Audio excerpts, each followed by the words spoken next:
The story of Benedict Arnold is one that is of great importance in the history of the American Revolution. I know what some of you might be thinking is that he can't really be included among notable loyalists because he spent some time during the American Revolution as an American general.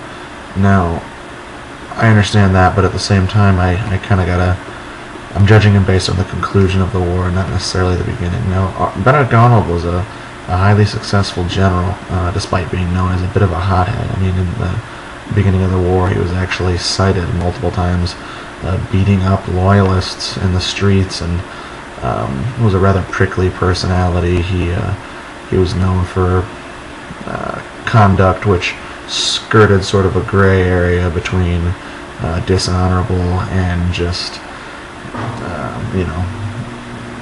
disruptive, I suppose. He was always sort of on that gray area. He was the hero of the battles of Ticonderoga and of Saratoga, which, as many of you remember, I'm sure, was sort of the turning point of the war. It actually was a large part in convincing the French to aid our war effort here. And he was also the leader of a failed invasion attempt of Canada. Not necessarily a failure due to his leadership. It was sort of doomed from the beginning, but either which way, he was a well-respected general and very successful. He was offered £20,000 by the British to turn over West Point and become a British general, and he accepted this deal.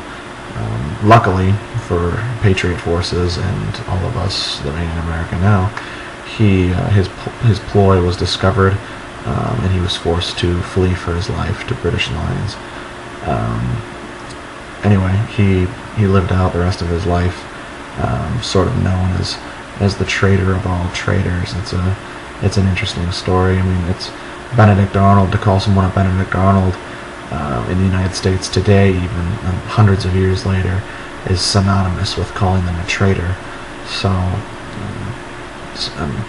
one of the most influential loyalists of the American Revolution, certainly, and probably one of the most interesting stories of any loyalist in the American Revolution is that of Benedict Arnold.